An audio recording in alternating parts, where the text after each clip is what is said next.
Le livre du ciel, tome 12, 13 février 1919. Jésus demande à Louisa de remplir la même fonction que lui dans la divine volonté. Poursuivant dans mon état habituel, je cherchais anxieusement mon toujours aimable Jésus.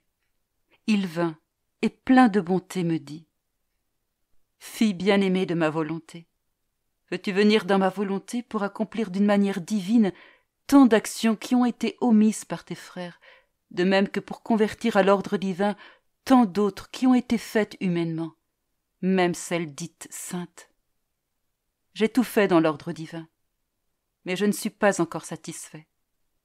Je veux que la créature entre dans ma volonté et que d'une manière divine, elle épouse mes actes et elle se substitue à tous comme je l'ai fait. Viens, viens, je le désire tant. Je célèbre quand je vois une créature entrer dans l'environnement divin, où, avec moi, elle se substitue à tous ses frères d'une manière divine, et qu'elle aime et répare au nom de tous. Alors je ne reconnais plus les choses humaines en elle, mais mes propres choses. Par elle, mon amour s'élève et se multiplie. Les réparations se multiplient à l'infini, et les substitutions sont divines. Quelle joie, quelle fête! Même les saints s'unissent à moi et célèbrent. Ils attendent anxieusement qu'un des leurs convertisse à l'ordre divin leurs propres actes, saints dans l'ordre humain, mais pas encore dans l'ordre divin.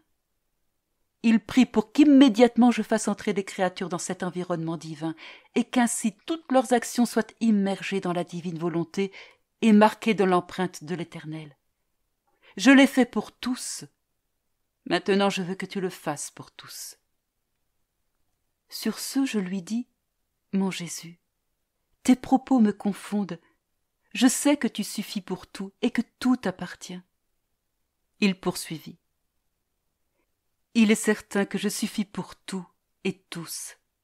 Cependant, ne suis-je pas libre de choisir une créature et de lui donner ce rôle à mes côtés, de la rendre suffisante pour tous ? De plus, que t'importe si tout m'appartient ? Ne puis-je pas te donner ce qui m'appartient ? Tout te donner cause mon plein contentement. Si tu ne corresponds pas et n'acceptes pas, tu me déplais, tu trahis cette chaîne de grâce que j'ai déposée en toi à cet effet. Je suis donc entré en Jésus, et j'ai fait ce qu'il faisait. Oh, comme je voyais clairement tout ce que Jésus venait de me dire. Avec lui je devins multiplié en tous, même en les saints. Mais, une fois revenu à mon corps, quelques doutes s'élevèrent en moi. Jésus me dit : « Un seul acte de ma volonté, même d'un bref instant, est rempli de vie créatrice. Et quiconque contient ma volonté peut en un instant donner la vie à tout et tout préserver. De ma volonté, le soleil reçoit l'existence, la lumière, la préservation de la terre, la vie des créatures.